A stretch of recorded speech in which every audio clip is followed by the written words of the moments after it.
Price the Lord, hallelujah. പ്രിയ സഹോദരങ്ങളെ, നമ്മളുടെ നോമ്പിന് മുൻപുള്ള അവസാനത്തെ വെള്ളിയാഴ്ചയാണ്.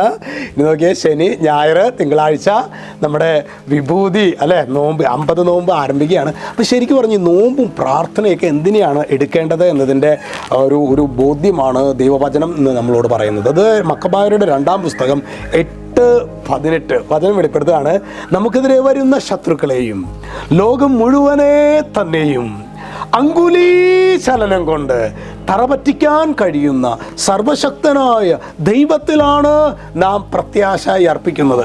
നമ്മളിപ്പോൾ പറയണത്, എൻ്റെ അച്ഛവും അങ്ങനെയാണെങ്കിൽ എൻ്റെ ജീവിതത്തിൽ കോടാനുകോടി പ്രശ്നങ്ങൾ, വീട്ടിലെ പ്രശ്നങ്ങൾ, നാട്ടിലെ പ്രശ്നങ്ങൾ, എൻ്റെ ഉള്ളിൽ തന്നെ കുറേ വിഷയങ്ങൾ, എന്താ കർത്താവ് ഇടപെടാത്തത്? പ്രിയ സഹോദരങ്ങൾ, ഈ സർവശക്തനായ ദൈവത്തെ നമുക്ക് തോൽപ്പിക്കാൻ പറ്റും.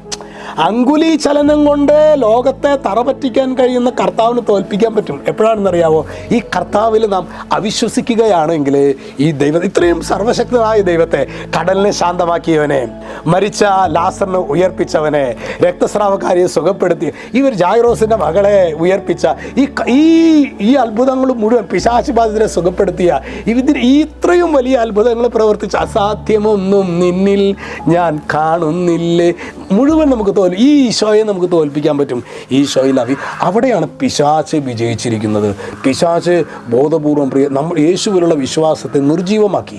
ഈ നോമ്പിൻ്റെ കാലഘട്ടം എന്ന് പറയുന്നത് നിർജീവമായ നമ്മുടെ വിശ്വാസത്തെ വീണ്ടും ഊതി ശരിക്കും ആളി കത്തിക്കേണ്ട ഒരു കാലഘട്ടമാണ്. ഈ ദിവസങ്ങളിലൊക്കെ, നോമ്പിലൊക്കെ എല്ലാ ദിവസങ്ങളിലും പരീക്ഷയുണ്ടാകും, പിന്നെ മറ്റു പല പരിപാടികളുണ്ടാകും. നമ്മൾ പക്ഷേ ബലിയർപ്പണത്തിൽ പങ്കെടുത്ത് ഒരു ദിവസം പോലും കുടുംബ പ്രാർത്ഥന മുടങ്ങാതെ ഈ നോമ്പ് നമ്മുടെ ജീവിതത്തിൽ നഷ്ടപ്പെട്ട ദൈവകൃപയെ ജ്വലിപ്പിക്കുന്ന കാലഘട്ടമായി മാറട്ടെ എന്ന് അച്ഛൻ പ്രാർത്ഥിക്കുകയാണ്. ഈശോ നമ്മെല്ലാവരെയും സമൃദ്ധമായിട്ട് അനുഗ്രഹിക്കട്ടെ. രക്ഷിതാവായ യേശു ക്രിസ്തുവിൻ്റെ നാമത്തിൽ ആശീർവദിക്കുന്നു, ഇപ്പോഴും എപ്പോഴും എന്നേക്കും. ആമേൻ.